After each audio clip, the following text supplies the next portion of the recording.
Good evening, Nation's Corner family, friends, and fans. That's right, it is 7 o'clock on Saturday night, and you know what that means. Here we are again for yet another edition of the Nation's Corner, and joining me, the unusual cast of usual participants. As always, Deb Housen, the great and powerful, chalice in hand, of course. Hi, Debs, Mhm. what's up? What is up? What is up? Eh, I got my summer braids going on I here. see, rocking the This morning. braid goes nice with the Yeah. wine glass and shirt. Everything 100%. Mwah. Chef kiss. And on the far other end of the spectrum from Debhausen, he is from all the way out in Monrovia via the Long Island Expressway. He is the only soon to be grandpa. The days are getting close. Mongrovian Mike. What's up, Mike? Yes, it's getting close. It's getting close. I can't wait for my new grandson to be coming. Mm-hmm. Yeah. We're all very excited. We had a rather unexpected I'll say run-in the other night on our Zoom. Elder decided to wander off and fall asleep, and we were joined by Elder's wonderful wife Jackie, who came down complaining, saying, "What the noise is on? He's sleeping over here, and he's not up." But and we got Grandma's perspective from. We've been hearing Mike's grandpa perspective, but we got Jackie's grandma's perspective, and she is absolutely very excited, and we're excited for Lindsay and her baby daddy and the whole Mongrovian family. Yes, and little baby Steven. Mm-hmm. He'll be here any day now. I can't wait to be the bad uncle that comes in and visits and teaches them how to make fireworks and listen to death metal. John, we're gonna be thick as thieves. Yes, I'm very sure you two are going to be joined at the hip. But we got things to talk about. Saying, me and you are spoiling that kid. Oh yeah, well that's what but anyway, we got stuff to talk about. You're going to be here for once. AK9 and go. We're going to be at a wrestling match. Yes, and I cannot wait for your grandson to smack somebody with my leg. Yes, go hit him. You don't like him here. Hit that wrestler. Yes. No. You don't like him? Take Grandpa's cane. Yes, absolutely. but for once, Scott, we have stuff to talk about, stuff that happened today. Today, yesterday, and last night. That's gonna happen tonight. And everything else. We don't have to worry about. I have a new set. Yeah. The budget came in. The budget came in. Hey. Always thank you, front row. Castle Monrovia. But we got stuff to talk about, guys. Of course, earlier today, the live pay-per-view from Glasgow, Scotland, Clash at the Castle for WWE. TNA last night put on their Phil Collins pay-per-view Against All Odds from Chicago. We won't sing that song. We will not sing. We will not sing. But they had another. That's someone else's gimmick. Another pay-per-view just last night that produced a lot of interesting things. Another hot crowd. Another sold out TNA. Albeit a little smaller, but that doesn't matter. Hey man, sold out is sold out. If phenomenal. If it's an ass every 18 inches, no matter what size, it's always plus. We have all kinds of stuff that happened, of course, just in this week of wrestling that was. So, Deb, where you want to start? Why don't we start with Clash at the Castle? Okay. And we'll start with. Well, let's go backwards. So we'll start with the ending, since that is fresh on everyone's mind. That's pretty much the big takeaway from the show, what everybody's talking about afterward. So we had a special run-in from Punk in a referee t-shirt and cost Drew the championship. Right in the yam bag, as Taz would say. Yeah. Yeah. So Mark Henry would say right in the piss pump. He would. But yes, anyway, please continue that.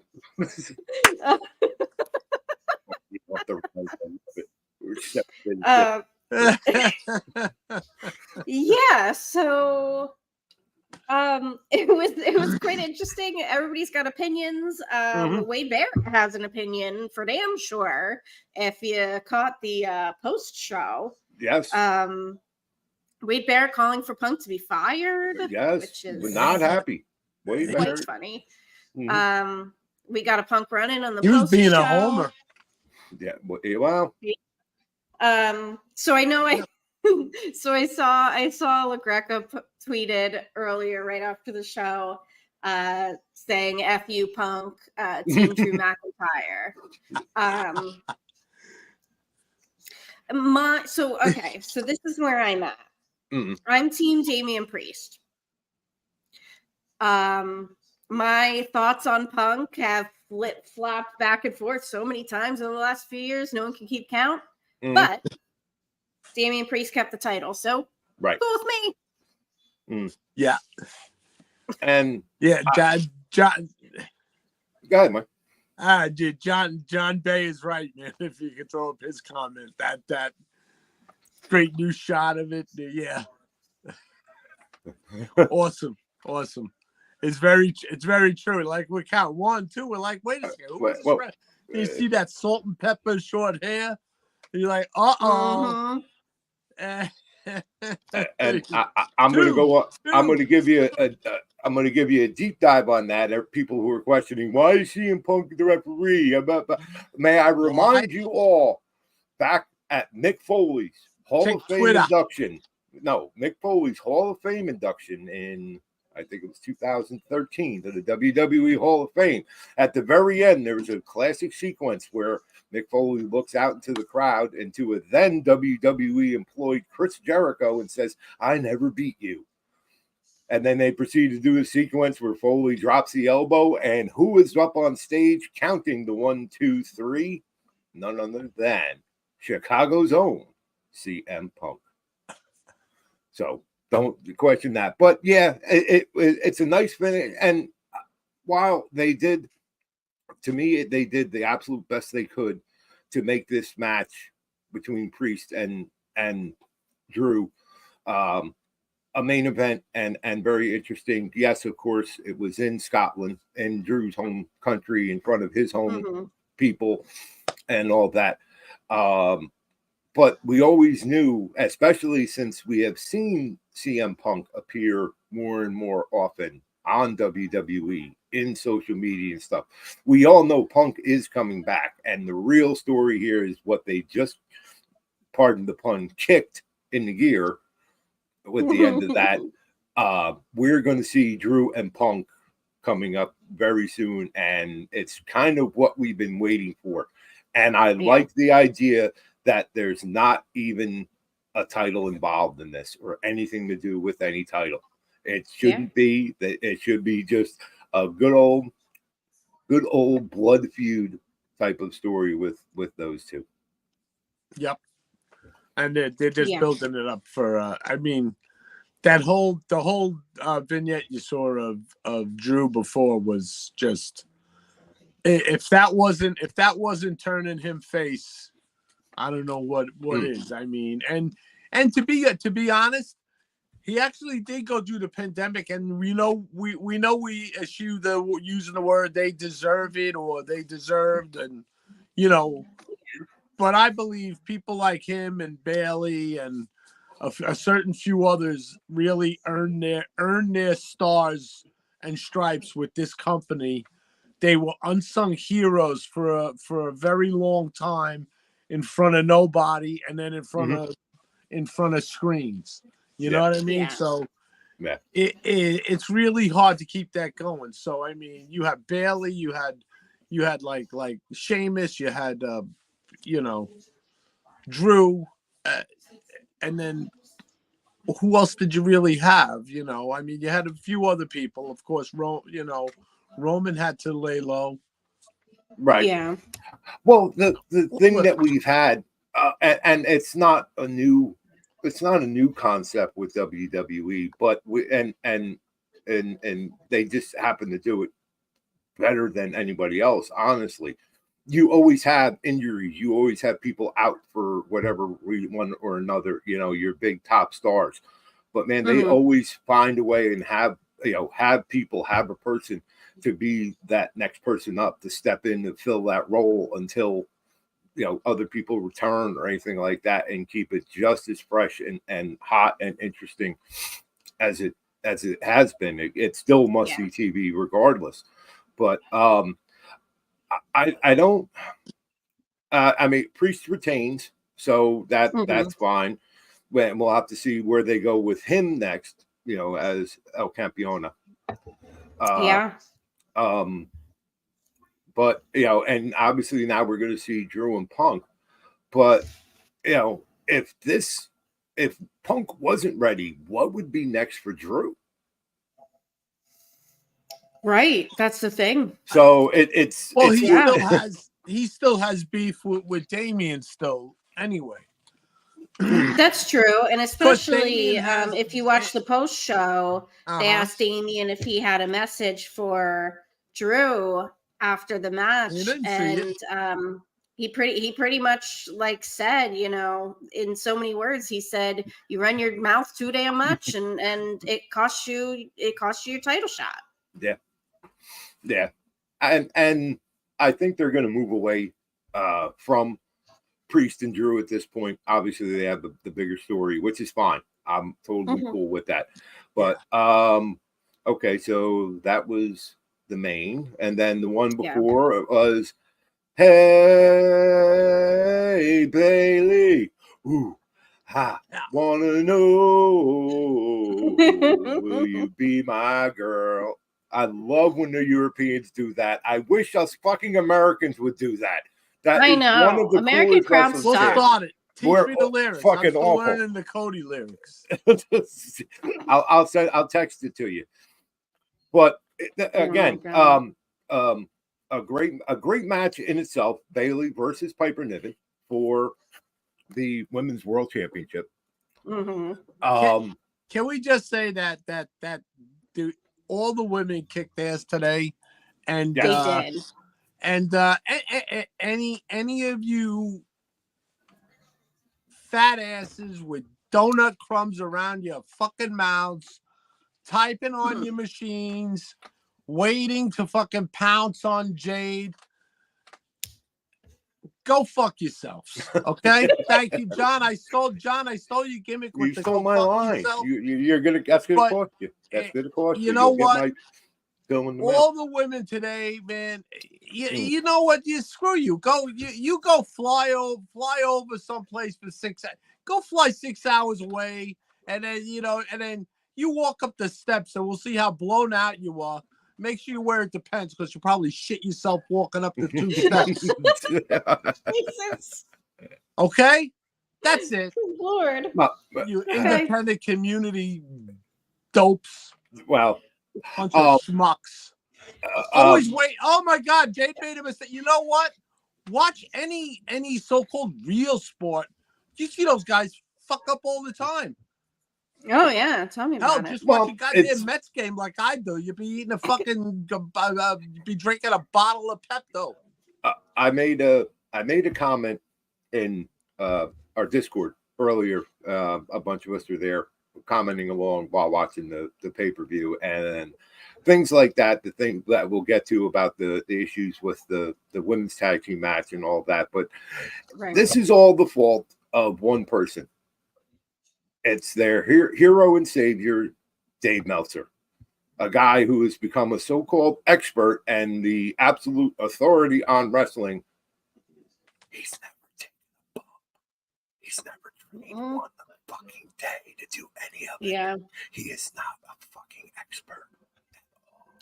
A historian, yes. You know what? A historian and doc. He has done a great job of documenting wrestling over the years. We can go back to any match and find his, the results of the match from his archive. But yeah, you're right. He's never been a wrestler. He's never done anything in a wrestling ring. He's not an expert. He's Mm. a fan who decided that he was going to review and critique wrestling Right. for a living. Right. And this isn't, his way of going about it and all that has absolutely empowered a whole group of fans I was never in a ring, but I could literally be just like Dave Stars Meltzer. don't mean nothing, though. Stars on a match don't mean nothing. You can't Yeah, pay but your there's mortgage other on types stars. of wrestlers. You Listen, can't pay your mortgage on stars. It's been brought up ad nauseum. People to this Mhm. very day still bring up, they compare the Hogan Andre match, which what was everyone was talked about, Mm. to the Macho Man Ricky Steamboat Mhm. match. Right. Or to any match. People Mhm. to this day still talk about Hogan Andre. When you go back and look at it, Andre had seen his better days already. Mhm. And he was pretty much passing the torch, and God rest his soul, Right. man. I loved Andre, but it was tough, Yeah. Yeah. Right. But all right, getting back to the Bailey Piper match. And shout out to Old School Legend. What's up, bro? Again, great match from them too. Piper Niven, if you haven't been paying attention or have been on the fence, that lady is 100% a star and absolutely can perform at the highest level. I know she sometimes gets lost in the shuffle and all that, but dude, that, for lack of better terminology, that girl can fucking go. And she isn't the cookie cutter. She isn't the normal girl you see in women's wrestling. And she absolutely proved in there with Bailey, one of the best women's wrestlers, not just WWE, but in the world, that she absolutely can go. And I thought it was a great showing for her, a wonderful showcase again. And hey, the surprise showing of Lucha Chelsea. Yeah, we had La Luchadora come in, and again, I don't want to touch on it because it absolutely added to it. John, and don't want to make La Luchadora. Yes. Oh my god. But goddamn, Chelsea Green continues to prove that she is absolutely the R-truth of the women's division. Everything she does, 5 minutes, 10 minutes, 30 seconds, is absolutely entertaining as hell and absolute gold. She goes and interferes and gets thrown out, and then halfway through the match, for no explicable reason whatsoever, comes running out in the purple lucha mask to try to distract and everything again. It was absolutely comedic. I laughed out loud. Chelsea Green, and again, all you people that say, "Oh, well, you know what she can do? She can absolutely engage and entertain an audience," and that's two things that all of you on the internet can't do at all. So shut the F up and enjoy it like the rest so of it. Entertaining. Yes. She is so super entertaining no matter what she's doing. I loved the whole thing. They all looked like stars. And Bailey is just continuing to prove why she is one of the best wrestlers on the entire roster, man or woman. Mm-hmm. I already told you guys my opinion in private. I'll say it here. When you talk about the four horsewomen, the four horsewomen, I think it's Charlotte, and then I think Bailey is second. That's my opinion. I agree. I'm not taking any respect or anything from Mercedes or Becky Lynch, of course, but to me, it's Charlotte and then Bailey. I mean, Bailey is just amazing. And then plus I find out she can juggle too. So and I love how Nick Nemeth pointed out, like, can you imagine if under the old other person running things there, she would have been juggling things, right? She would have been like no. Yeah, like how Chris Jericho famously was supposed to be the Goon. Poor Bailey would have been, Pam the juggler or something. So yeah, but obviously we don't live under those times anymore, and we don't have to worry about it. Would Oh, you have rather been the goon or carry around a vat of ass cream? Toss up.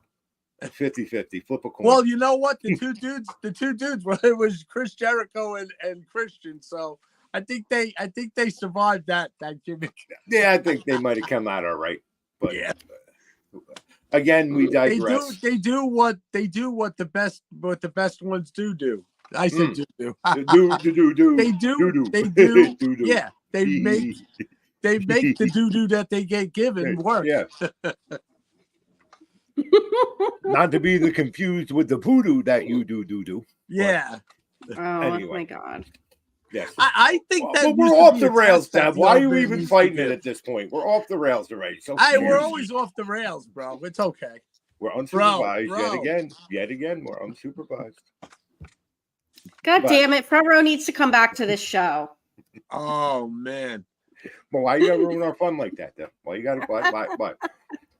You are a party poopery. We're missing Front Row on the show. He's busy with family stuff. Yes. Yeah. We need him to come and get you guys in line. Boo. Boo this woman.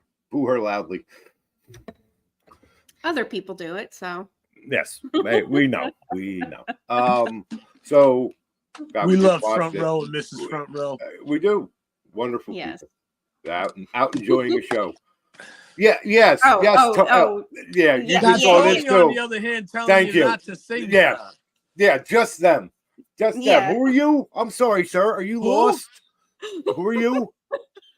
Hey, we thank you for joining us Tony in the back chat. on the show too. We thank you for joining us in the chat and everything. But who are you? Tony is very missed on the show. For those of you who don't know, Tony started a new job and is building a house, so that is taking up all of his time. Now he doesn't have time. He's polishing his wood floors at home. Yes, at home. They came out very nice. We saw pictures. He's polishing your wood. Reminds me of a joke. How did Pinocchio find out he was made of wood? His hand caught fire. Oh my God. Okay. Sorry. It's an old Disney joke. It's a Disney joke. This is a wholesome show. I did a Disney joke. Okay. All right. I am moving on. Yes. Anyway, what were we saying? We were speaking about that. So since we were still going in reverse order, before the Bailey Piper Niven match was the 3-way tag match, the women's tag. I see the Intercontinental title match. I'm sorry. Yes, I see Sami Zayn and Chad Gable, which again, brutal. Brutal, hard-hitting physical match, which is exactly what I expected from Sami and Chad. Man, this Chad Gable heel run, man, it's so. Is it too soon to say? Is it too soon to say that the next, like Kurt Angle, like it's like the modern day Kurt Angle. For sure. It is. I'm not gonna put that on him yet, but I'm just saying it's really, looking like really that good, because though. the guy can make you laugh your ass off, and now he makes you want to kick him in the nuts. And yes, for real. If he gets to lose your hair, I honestly think that this storyline with Chad Gable, Maxine, and Otis has been low key one of the best things in WWE recently. Right. Every week we're kind of getting a new little, a little something more, like a detail or something that's added onto it. They keep teasing over and over again that Otis is gonna turn on Gable. Yes. Every week they were teasing. Waiting for it. We're waiting. Everybody is waiting for it. Oh man, and they heat that crowd up, man. That crowd is ready to boil. It's like the pots go like that, like the cover is just Yes. boil, it's starting to boil, And then they over, turn it, yep. and then they pull it back, man. Mhm. Yeah. And I so love good. I So love good. connective tissue and stuff within storylines and stuff. Let's look Mhm. at it the way it is appearing. Otis has a new peach. SummerSlam. Otis has a new peach in Maxine Dupree. He has gotten Yes. his Mandy Rose back, which I don't care who you were. Everybody loved the whole Otis Mandy run Oh, and all yes. that. Everybody missed And that Georgia peach. yes, but and now we're seeing that all over again with a slightly different angle and new wrinkle to it, people, but it still absolutely works. And Yeah. you know, and Sammy said he made the motion to Chad as he was walking out of the ring with his belt, still the IC champion. He's like, that's it, we're done. And I think they are at this point because there's really nowhere else they can go, I don't think, with that. And again, much like Punk and Drew now, coming out of it being the bigger story obviously is Otis and Chad and him sticking up, and Maxine and Tozawa as well. You know, when is it coming? When is the time that Otis finally has it up and squashes that little man into a puddle of good? It is coming. It is coming soon, but not. I hope not too soon. I mean, let's get just a little bit more out of it because I just love hearing the crowd just simmer like they did. Mm-hmm. Oh yeah. Well, it's that anticipation. That's the anticipation we're waiting for every week. Is tonight the night? It's really as back to old school as you can get. It's really as back to old school as you can get. Yeah, it's got us wanting more. You know, everybody wants to see the turn. We have pretty much have what's a feeling gonna happen. It's happen. Yeah, it's gonna happen. Mm-hmm. And they just know just when to pull that trigger. Yeah. Absolutely. So far, they did it to us like what, 3 times? Right, at least now, because you have a couple things on during television that kind of set up this match with Sammy and Chad. That things got cross-wired and everything, and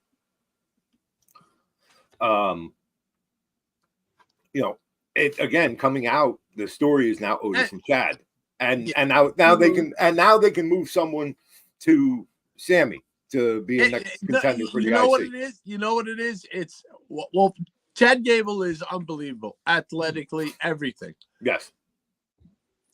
He got over the comedy bit and all that stuff. Now he's the serious heel, and I mean, that poor guy went through the Shorty G. Remember Shorty G? Oh my God. Remember that? The Alpha, whatever they were called, with him and Jordan. The Alpha Academy. That got canned. Obviously, too bad, but that was something. So now he's got his teeth into something, and then on top of it, just like the Bloodline, they got Sami Zayn, getting them over. Sure.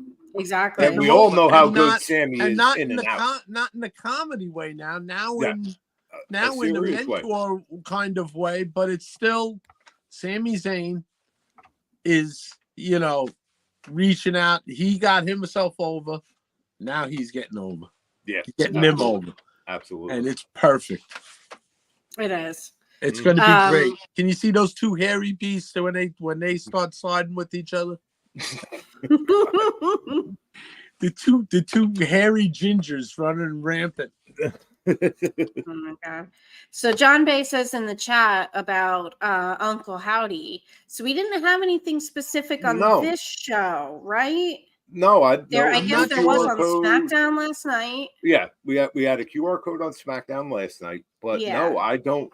And I'm sure someone in the chat will correct us or correct me if I'm wrong. I didn't see a QR code this time.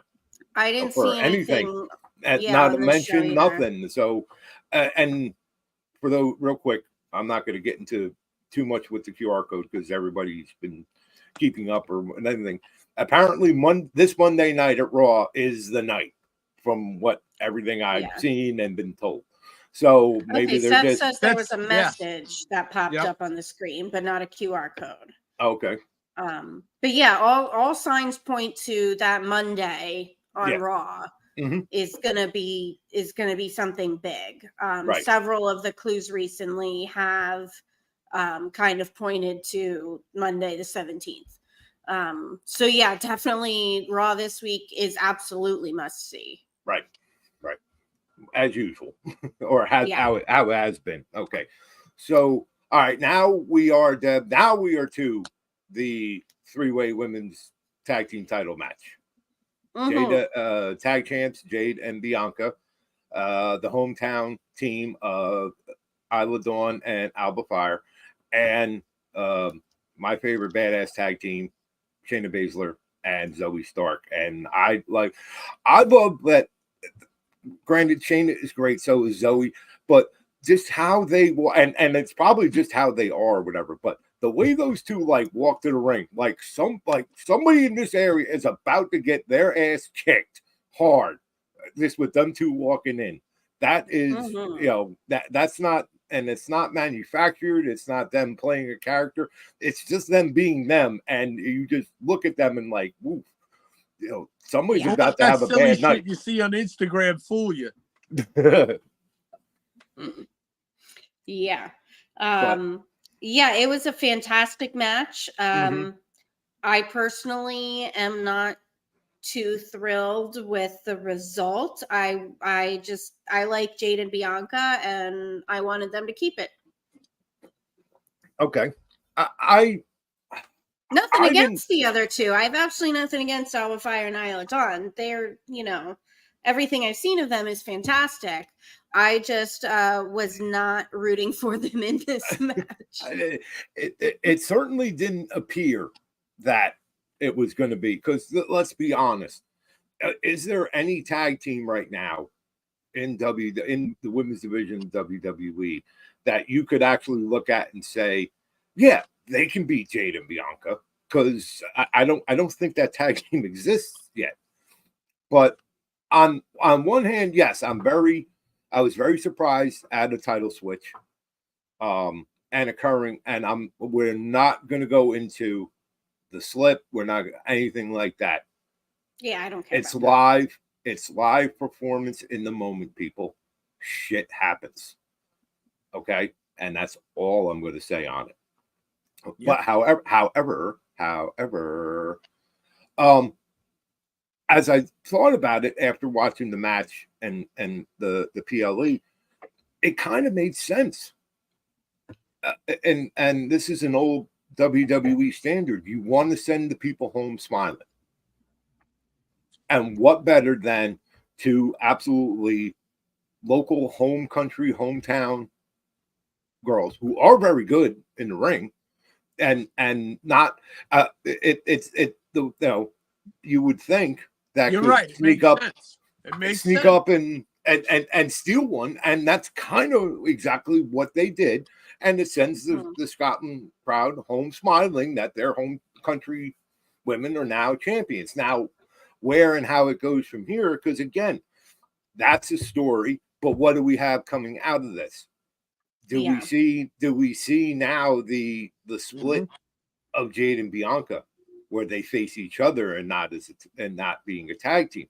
Do we see Bianca and Jade go back on the chase for the belts? Or so there's plenty more story coming out of it. I think there's meat on the bone for the chase. I think so. Because they still have a gripe like, hey, it was 3 teams. We finished them off, and you right. But you came in and got them. And so, you came in and got me from behind and grabbed my pin. But okay, but yeah, I could see that. I could see the and again, because I don't want to see those two break up yet. Not just yet. It'd be too soon. Well, it's absolutely, everything matters. Everything counts right now. So it's absolutely. And again, now granted, this was a big deal as far as it was a PLE in Scotland, in a foreign country, and all of that. But we got to remember, we have SummerSlam looming, which is one of WWE's big four. And they're absolutely starting to lay seeds and put things together for what we're going to see at SummerSlam. So I'm not, like I said, I was surprised, but then again, that's kind of why we watch, to be surprised, to think, oh my God, because again, you look at these two teams, Isla Dawn, Alba Fire, Shayna and Zoe. They're all four women are great, but they're not beating Jade and Bianca. We have not seen anything like those two together as a tag team ever. Exactly. So how do we do it? Yeah, and that's and to me, like I said, I was very surprised. I didn't necessarily want to see it, but I'm not mad that I did see it. So again, here we go. And just trusting WWE and the Paul Levesque era that this is going to turn into something cool. So we'll just have to tune in and watch, just like we do now. Yeah. Yep. Yeah. Okay. So the previous match before that was the opener. Was the opener, which yeah, I'm going to let you and Mike talk about this because I just have one comment. I thought it was a very weird flex, starting with Cody and AJ. But it absolutely made sense because obviously Drew was going to be the main event against Damian. It's his home country, his home crowd. I get that part. And as they even hyped about in the pre-show for the PLE, that it's an I Quit match. Mm-hmm. They could be wrestling till tomorrow morning before one of them says I quit. And they made a point to drive that home. So opening with that, again, hot crowd, hot match that you don't know exactly how long it's going to go for. And I, not to the minute timed it, but dude, they went almost 45 minutes from the time the bell till AJ said I quit. Good. I have cage match up just to look at, the card and the results to look at that. And so cage match says it went 27 minutes so that would be bell to bell. I know it did end, like when it ended, it was like, I did look at the clock as well and was like, oh shit, we're 45 minutes into the show. But, they had the whole opening segment. Open the entrances and all that. And then the entrances and all that. So 27 minutes. Hell of a match. Absolutely. But you and Mike discuss. Wait, we got some busted open. We got someone busted open. Yeah, I was not expecting that to be the first match, but I'm glad it was because it was just a hell of a way to start the show. And Mama Rhodes calling AJ an asshole. Oh my God! I said that in Discord. I'm like, AJ, you just had that woman is a star, man. That woman is. You just had a little woman call you an asshole in another country. We know the whole wrestling world. Like the universe might fans, not really know her as well as the wrestling world. And the universe knows Dusty, but he never introduced, Mama Rhodes. No. So Mama Rhodes is a force to be reckoned with there at the, at ringside. So AJ was messing around. He fucked around and he found out. Exactly. Mm-hmm. Yeah, us hardcore fans, like, just everything about that match is just everything that we love about wrestling. You had the interaction with Mama Rhodes. You had just brutality, and both of them got busted open, and it was just everything that we tend to enjoy about pro wrestling. Even down to the end where Cody lifted up the stairs, and that's when AJ said I quit.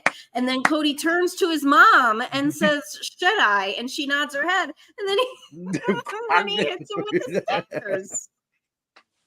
Like, the match was over.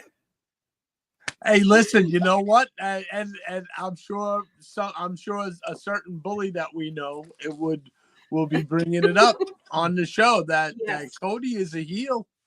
Cody is a heel, and it's gonna Yeah. happen sooner or later, Well, but he not yet because Yeah. And I didn't get to there's watch that too kickoff much. show that happened Yeah. yesterday, but I heard there was a reference to Homelander, which Yes. makes absolute perfect sense. By the Mhm. way, for those of you that watch The Boys, new season is up now, and it's Mhm. as And by bizarre and the as way, strange as ever. by the way, you just reminded me this whole talking about the old school and everything. God bless that team, and God bless Triple H for allowing them to talk about the history of wrestling. There is a rich history besides the WWF and WWF and WWE. Mm-hmm. I'm glad that they finally acknowledge it, and you gave a shout out to Tully and TA Magnum TA.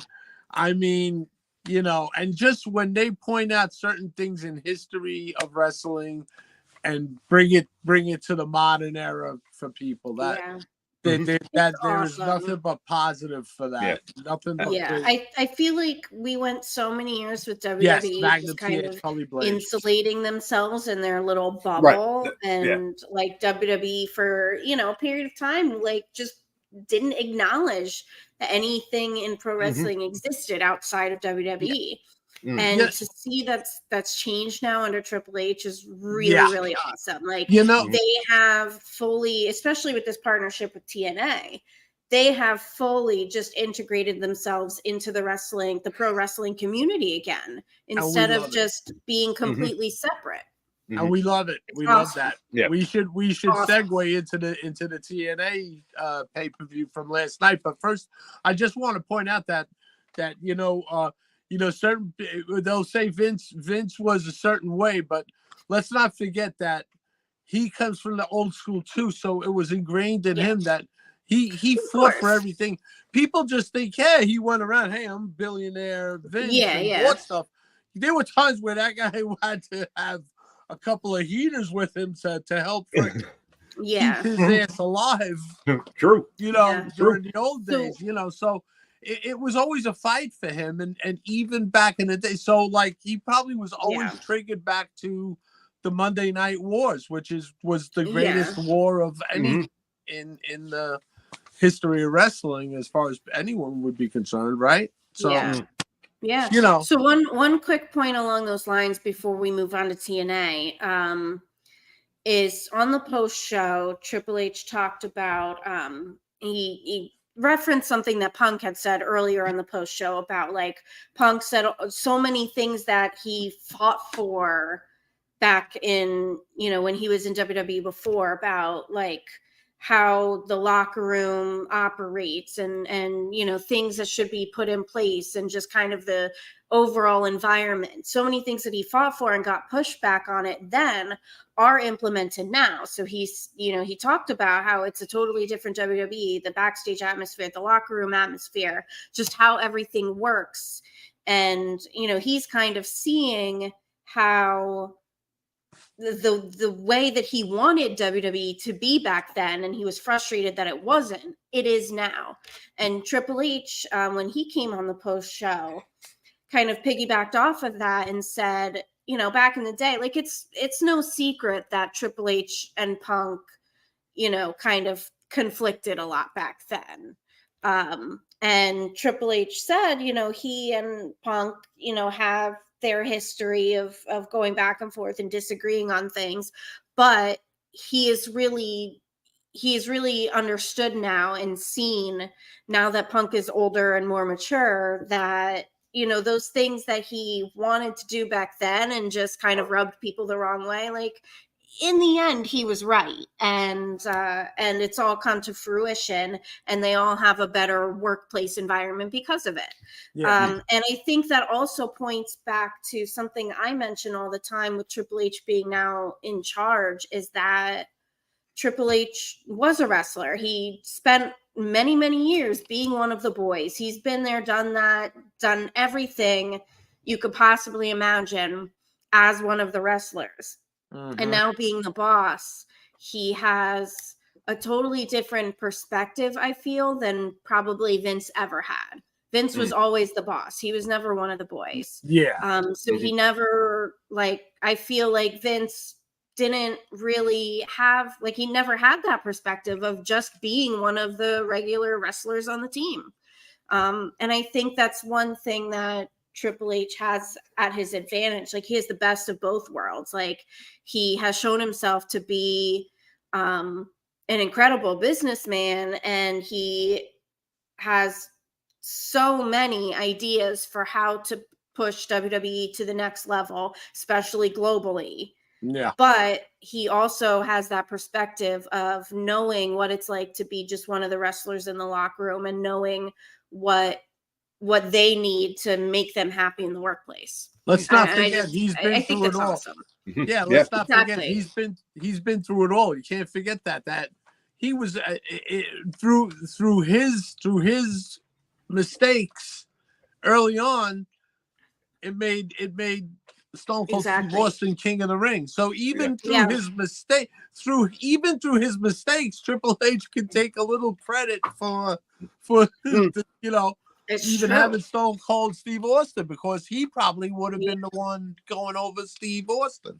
But yeah, I he's just been wanted there, to done ask that. you. He's made those mistakes, and he's learned from them. Yep. I wanted to ask you a question though, Deb, but this is not an interview. But do you think WWE under Triple H now is utilizing the social media way more efficiently? Oh my God, yeah. Oh my God, yeah.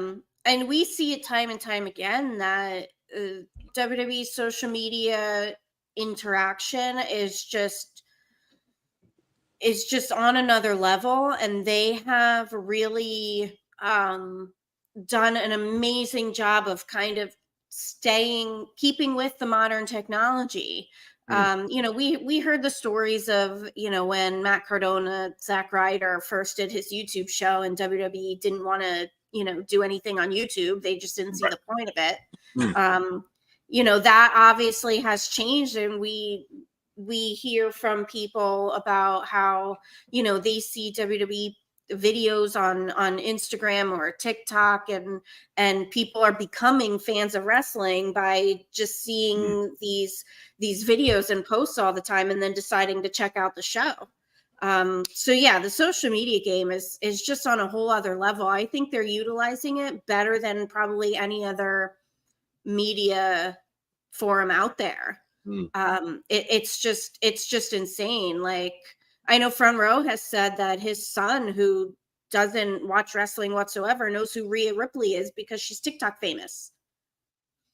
And it's just crazy. Like, even I had coworkers, like, leading up to WrestleMania, I had coworkers saying, like, is it true that The Rock is coming back to wrestling? I saw this video on Instagram. and these people just don't know anything about wrestling since the 80s. So do you think how many kids there are that didn't even know that The Rock was a wrestler? They knew. I was to say he's a wrestler. That's Maui. That's Maui from Moana.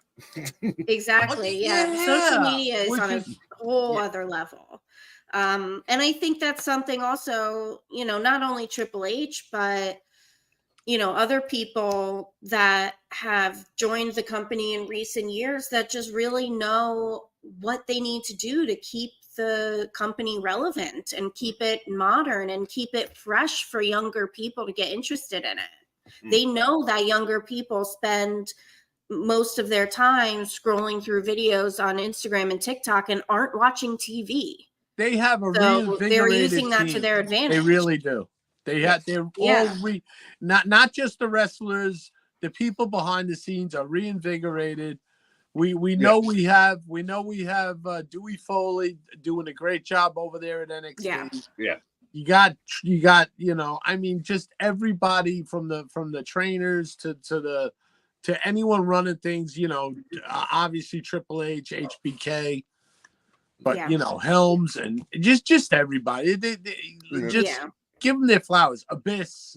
Yes. Yeah. Yeah, we the- know that there's a whole lot of, legends and other talent, even, TJ and Jason Jordan and, Yes. Shane these, Helms. All those, yeah, all a lot those of suits, all people those who, suits you see running out, all those yes, suits you see Yes. running out to break up Yeah. any kind of Brouhaha. brouhaha going on ringside. All of those people are involved, and kudos to Pierce and friggin' Nick Aldis. They're doing a great job too. Yeah. The broadcast teams are friggin' kicked up a notch. Mhm. Except for Agreed. one, I won't be negative. We We won't. know, We know. and that's We that. know. I But, won't. All right, yeah, let's Deb, move on to TNA. Our audience Just one watched last it. quick thing. Yeah. I don't remember exactly, but Triple H mentioned something about Netflix too. Oh, yes, I did want to mention that on the post show. Triple H mentioned that once they moved to Netflix, that pretty much immediately 80% of the globe will then have access to all WWE programming, including PLEs. So that's just absolutely huge, and that really points to the strides that they've made in the last couple of years of really becoming a global media empire. Absolutely. That's Well, big. when you're talking billions with a B, that's what you get. So, Yeah. anywho, Anyway, yes, TNA. yes, John Bay. Why's this? First of all, yet again for another week, GFY. This is our show, not yours. But yes, we will move on to the beautiful second city of Chicago and Cicero Stadium.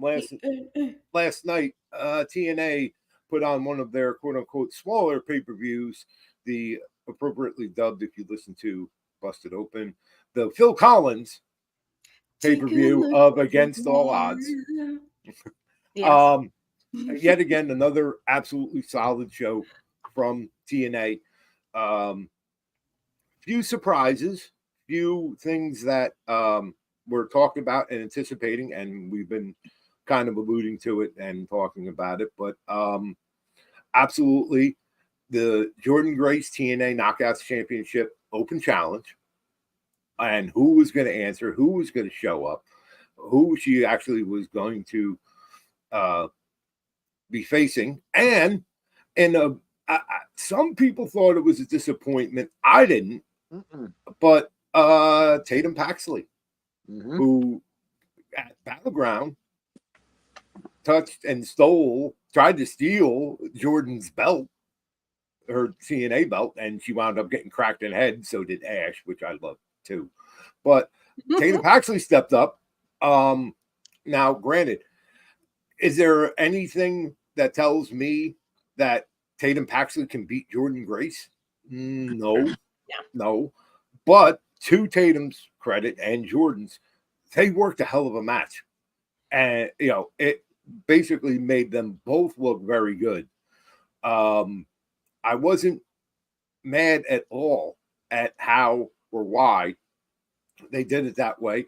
And, and of course, the internet has to, Jordan was on. Yeah, but how about just the fact that you had, for the first time I could remember, a WWE contracted talent?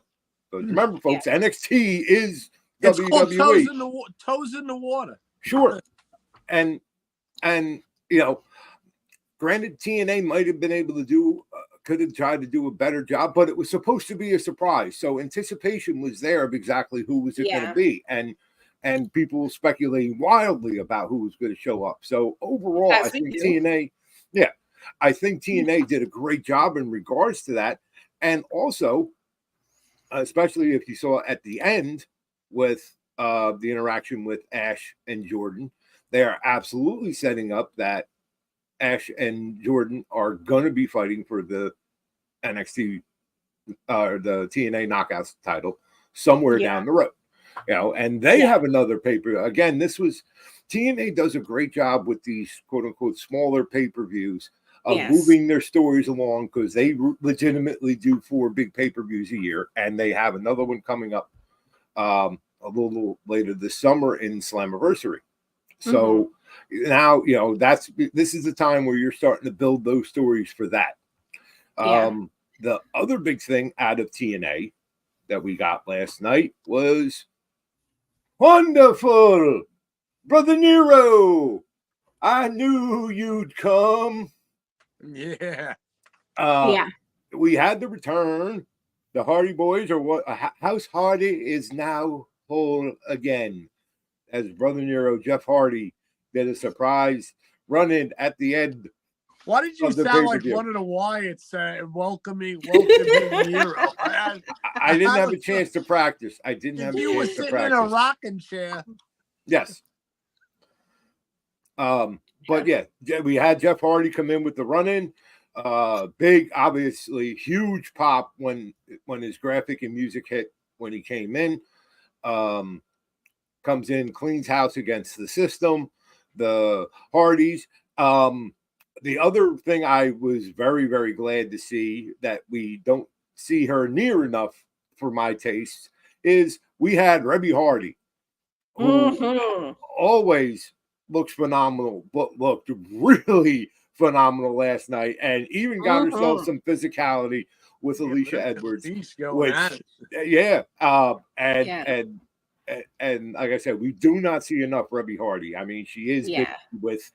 What's up? It's years we see her, and all of a sudden she gets to the ring, she's through a table. Well, she did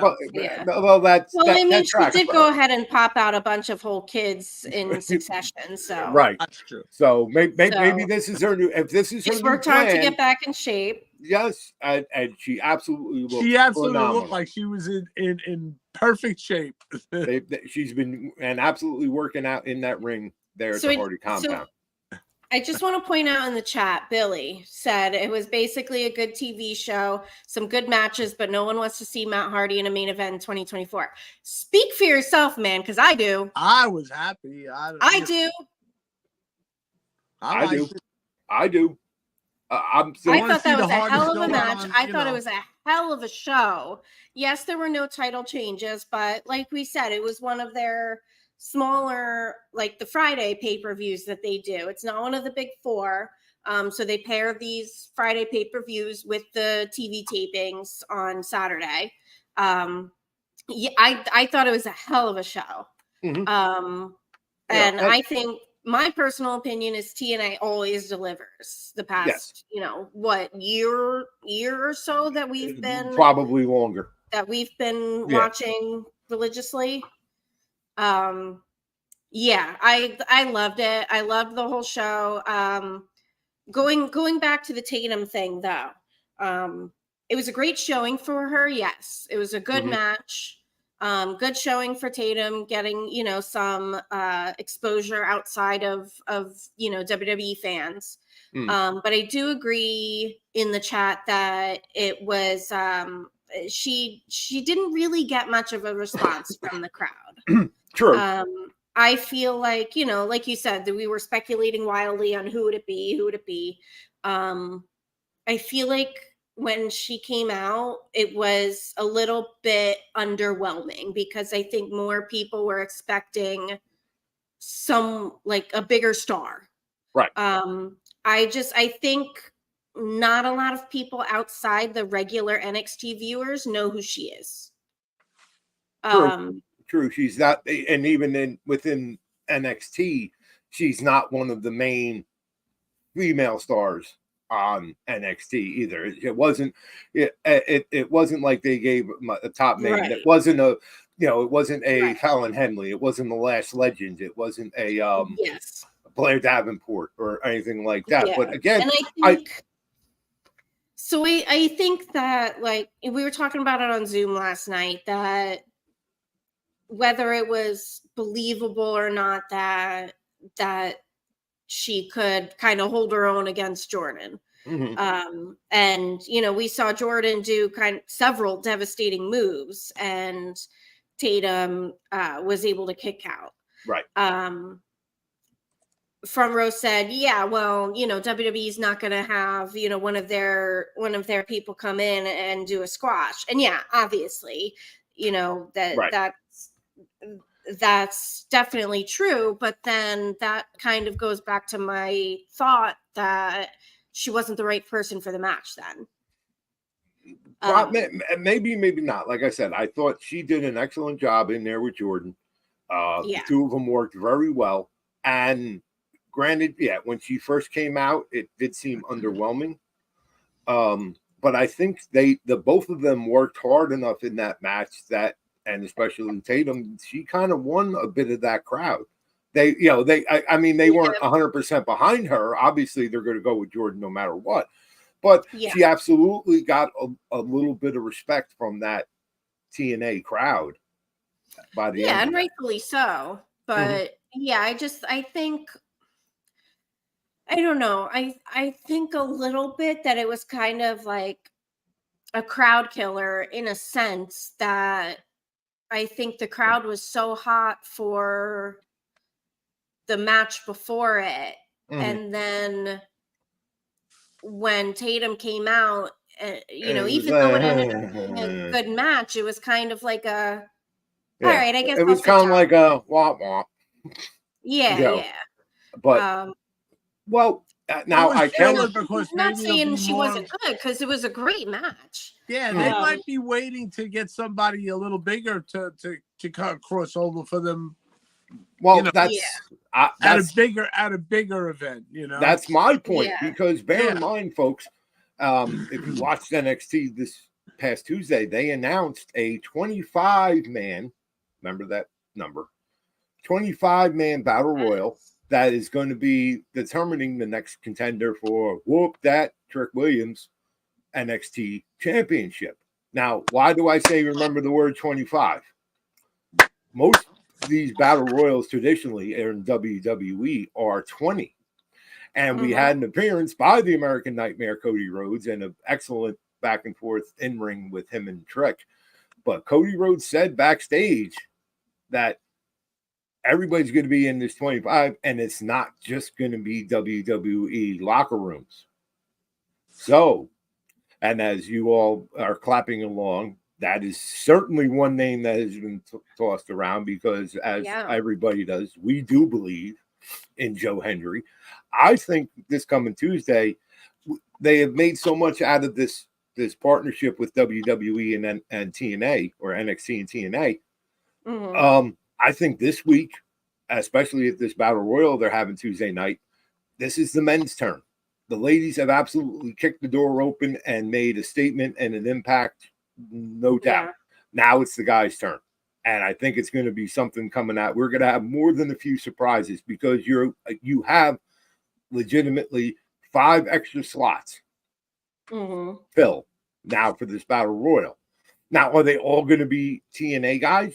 Maybe, maybe not. You'll probably have a couple of main roster names mixed in as well.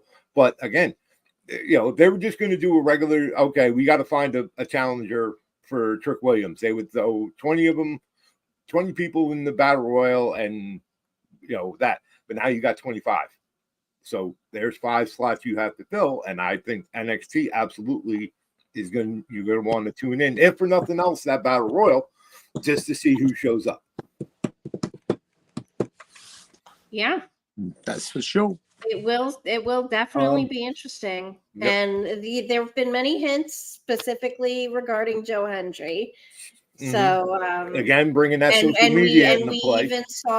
We even saw video on social media of him popping up on a video billboard in Scotland, right outside the arena where Clash at the Castle was. But again, Josh Alexander. Yes, Josh Alexander would be amazing. Here's one that really has ties. I don't know if it's going to happen, but what about the wanted man, Nick Nemeth? That would be very, very interesting. Which the one other thing but real quick on that. And I found this very hard to believe, but and I almost had to fact check it when they said it. At the pay-per-view last night, you had a tag team match, the Nemeth brothers, Nick and Ryan Nemeth, against against Eddie Edwards and Brian Myers of the System, the TNA tag team Yeah. champion, or the TNA tag team champs. It was the Mhm. first time they had ever tag teamed together on a Yeah. pay-per-view. That's crazy. Which I was like, at first I'm like, that there's no way there had, and then more I thought about it, no, because you know Nick was in WWE and Ryan never really did anything with Yeah. WWE, and then I'm like, oh, they had to have done something on Indies or anything, but no. So Mhm. that was cool, and It was a great match. it was a They great did a match. great job with the story throughout the match. Like they really had me thinking that the Nemeth brothers were going to win that. Mhm. And I was hoping for it, but that damn bastard, Dirty Dango. He broke your heart, Deb. He broke your. Oh, you want to talk about the disapproving mother look on Zoom last night when that happened? Oh, he broke your heart, Deb. He absolutely did. You He did. You don't speak so highly of him now, do you? Well, like I said last night, he's still nice to look at. So, well, he has to live up to the name, the dirtiest Dango. But yeah, again, a few surprises like that out of TNA. Absolutely solid show. And let's face it, we constantly talk about, oh, to watch this pay-per-view, this and that. You got AEW at $50 a pop. Okay. TNA does these smaller, quote unquote, smaller pay-per-views. They're $10. $10 on Triller. also the TNA Plus app, which now they've ended doing like the YouTube subscription where you could watch the weekly show on YouTube. So they're trying to move everyone over to the TNA Plus app. So I believe it's pretty much standard $10 a month, just like most other streaming apps. But if you do the yearly plan, which I just signed up for last night in order to watch Against All Odds, if you do the yearly plan, it's like $100 for the entire year. You can watch the weekly show, like at the time 8 o'clock that time it airs. on At the 8 o'clock Access. time that it airs on Access. So there's no delay like there was on YouTube. And it includes all of these Friday pay-per-views. Yes. So yeah, $100 a month. You can watch the weekly show live and get all of the $10, or would it be $10 pay-per-views. Yeah. It just doesn't include the big 4 pay-per-views, which they do then offer another tier. That one's obviously more expensive, and the highest tier that they offer that does include the big 4 pay-per-views, so all inclusive, everything. All inclusive. Yep. So yeah, I mean, I've seen there's still conversation pretty much weekly on social media about like, where can I watch TNA? Oh, I don't get that channel. Oh, it's so hard to find. Download the app. If you're able to get the yearly plan, I myself am working on looking at all of my streaming services and trying to get the yearly plan for anything that offers it, just to kind of pay for a whole year at a time. Then I don't have a monthly payment. So yeah, it's not hard to find. You just get the app. Yeah. We have a whole ton of apps to watch other things. So. Yes. Right. No, it absolutely makes sense, and I'm glad to see them moving it. And for those people that say, "Oh, I can't find TNA," I don't know. No, you know what? GFY. Some of us lived through the Ring of Honor Sinclair years, so don't come to me about, "Oh, I can't find it."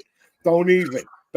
You'll get a GFY and a 3 in the morning, and you wake up and it's the hockey. You don't know. You don't know. You don't know what I went through. You don't know what we went through just to watch Ring of Honor. People are so spoiled these days that they can watch whatever they want to watch at the push of a button. Yeah, they don't know what it's like that. to have to search and figure out where you can watch it, or as Dave talks about all the time, buy a magazine to find out what happened months ago.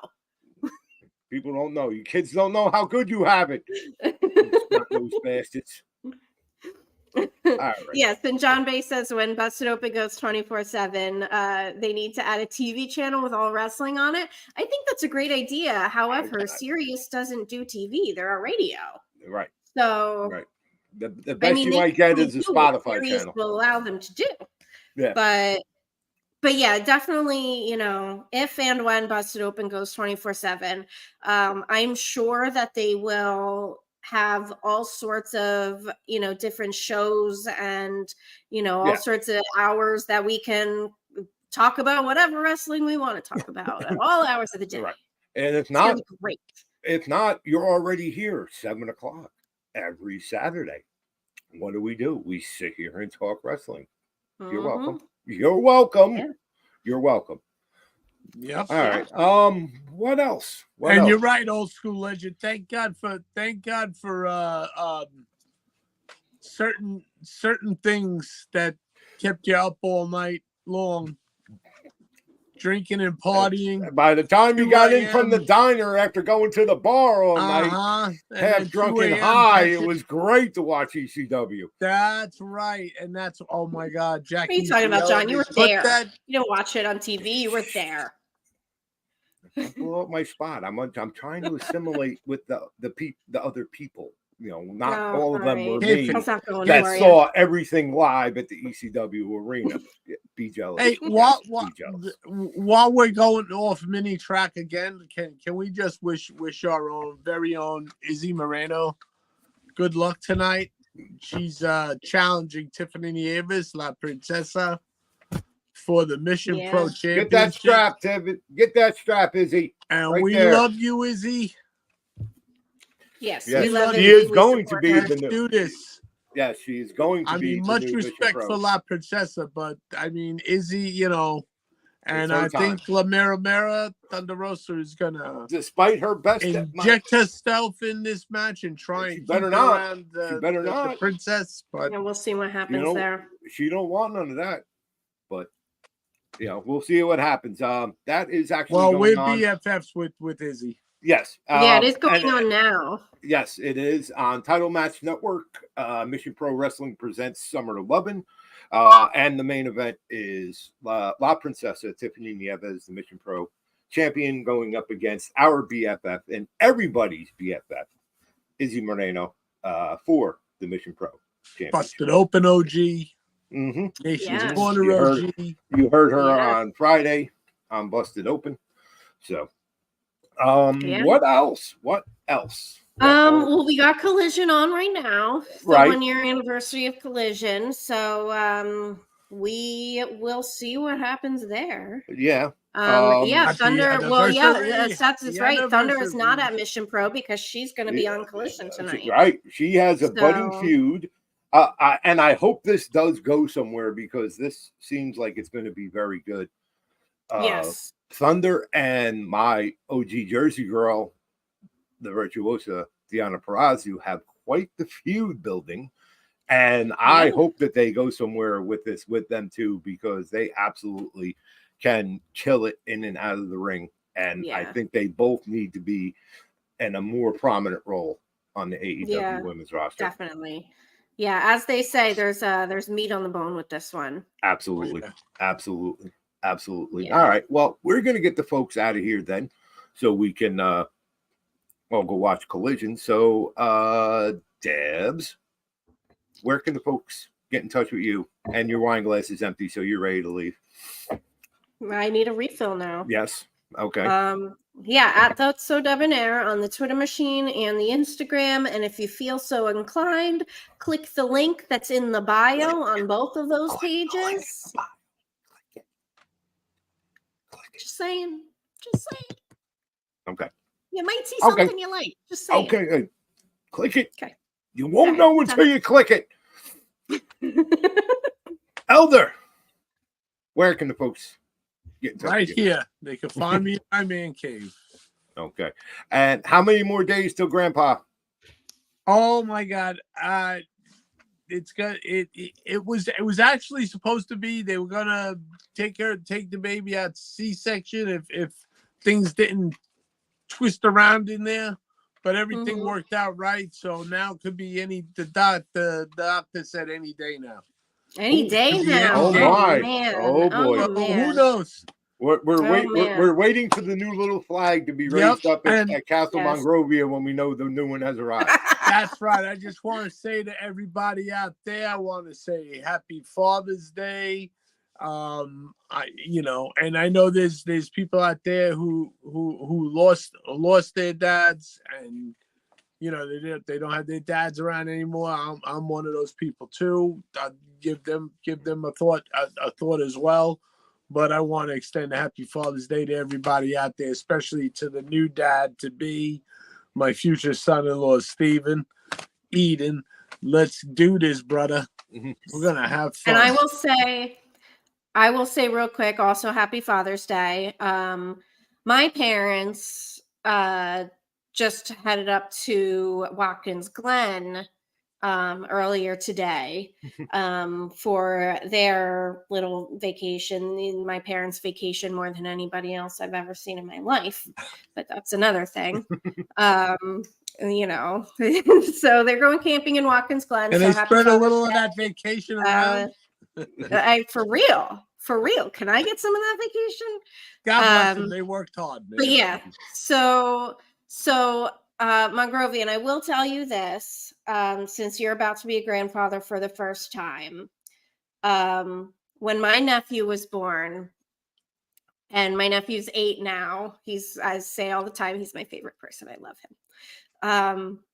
You will absolutely love being a grandfather. My dad and my nephew are like two peas. Like two peas. It's just ridiculous. It's absolutely ridiculous. Seth can tell you when they are together, they're just like partners in crime. So yeah, you will love being a grandfather. They're like peas and carrots. I love being an aunt. I don't want children of my own, but being an aunt is like the best thing ever. So yeah, that's it. Okay. Elders kind of stole some of my thunder, but I am going to raise a glass to all the dads out there, myself included. I am a father. I have a very, very special young lady in my life that most of the crew got to meet in Philadelphia. My daughter Brooke. Yes. She's awesome. And to be a little sappy and serious for a moment, there was a time in my life before I learned I was going to be a father that my life path in general was in a very, very different direction, and not good. To keep things short. Well, I mean, yeah, you hung out at the ECW arena every night, so I don't see that's a bad thing. But my life choices and my life path was on a very different path, let's say. And my daughter, I don't know if she's watching tonight. Maybe she is or isn't. I don't know. She hasn't told me yet, but you'll find out later. I'll find out. I make I make no bones about, and she is aware of this, and I tell everyone that my daughter saved my life, period. If it wasn't for her coming into my life, becoming her father when I did, I almost can guarantee you I would not be sitting in this chair right now. So to all the dads out there, yes, your children are a pain in the ass. They drive you crazy, but that's their job. Because stop for a second and think what your life would be if you didn't have them. Yep. And Don, that's why I'm going to be a granddad now. And now that kid's going to drive her crazy. Yes, it's revenge. I am waiting. Circle of life. Yes, my whole wish at this point is the day that my dear daughter comes to me and says, "You're going to be a grandpa." I cannot wait for that day. Oh, the receipt's coming. Oh my God, the receipt's coming.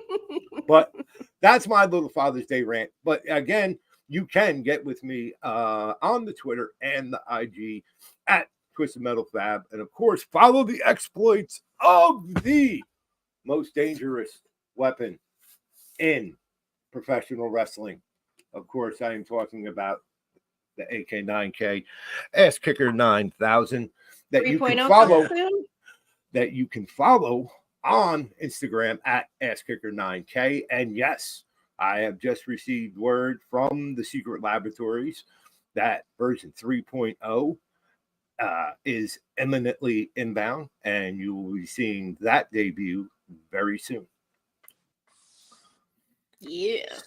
So, And for myself, for Deb Housen, the Great and Powerful, and Grandpa Mongrovian Mike, thank you all for joining us tonight live and in the chat here on Nation's Corner.